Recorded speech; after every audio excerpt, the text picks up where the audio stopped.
Russia Ukraine যুদ্ধ শুরুর পর প্রথমবারের মতো সবচেয়ে বড় ড্রোন হামলা চালিয়েছে মস্কো। রোববার ইউক্রেনের রাজধানী কিয়েভ সহ বিভিন্ন এলাকায় একযোগে 273টি ড্রোন নিক্ষেপ করে রাশিয়া। ইউক্রেনের বিমান বাহিনী জানিয়েছে এগুলোর মধ্যে 88টি ড্রোন ভূপাতিত করা হয়েছে। বিমান বাহিনীর বিবৃতিতে জানানো হয়, শত্রুপক্ষ শাহেদ সিরিজের 273টি আক্রমণাত্মক ড্রোন এবং বিভিন্ন ধরনের অনুকরণকারী ড্রোন দিয়ে ইউক্রেনের বিভিন্ন স্থাপনায় হামলা চালায়। তাদের মধ্যে 88টি ড্রোন গুলি করে ধ্বংস করা হয়েছে, আর 128টি ড্রোন কোনো ক্ষয়ক্ষতি না ঘটিয়েই লক্ষ্যভ্রষ্ট হয়ে পড়ে। এই হামলার পরপরই রাশিয়ার প্রেসিডেন্ট ভ্লাদিমির পুতিন এক বক্তব্যে বলেন, তিনি ইউক্রেন সংকটের মূল কারণ দূর করতে চান এবং রাশিয়ার নিরাপত্তা নিশ্চিত করতে বদ্ধপরিকর।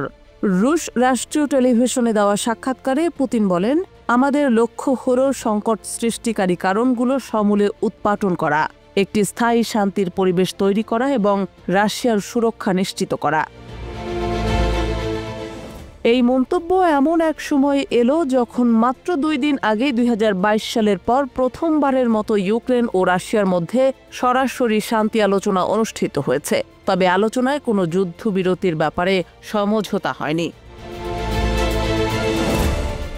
এদিকে যুক্তরাষ্ট্রের প্রেসিডেন্ট ডোনাল্ড ট্রাম্প ঘোষণা দিয়েছেন, তিনি ইউক্রেন যুদ্ধ অবসানে দ্রুত উদ্যোগ নেবেন। এ লক্ষ্যে তিনি সোমবার বেশ কয়েকটি গুরুত্বপূর্ণ টেলিফোন আলাপ করবেন বলে জানিয়েছেন তিনি।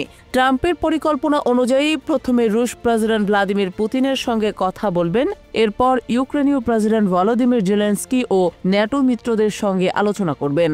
রাশিয়ার পক্ষ থেকেও শান্তি আলোচনার সম্ভাবনার বিষয়ে ইতিবাচক সাড়া পাওয়া গেছে। ক্রেমলিনের মুখপাত্র দিমিত্রি পেসকভ জানিয়েছেন, আলোচনার পরবর্তী ধাপের আগে বন্দি বিনিময় সম্পন্ন হওয়া জরুরি। তিনি বলেন, আলোচনার জন্য প্রস্তুতি, কাজের অগ্রগতি এবং কিছু স্পষ্ট ফলাফল ছাড়া বৈঠক সম্ভব নয়।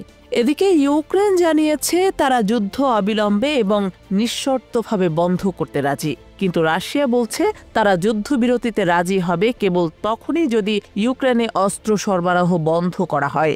পুতিন আরও দাবি করেছেন, যুদ্ধ বন্ধে যে কোনো আলোচনায় অন্তর্ভুক্ত থাকতে হবে যুদ্ধ শুরুর মূল কারণ নিয়ে আলোচনা।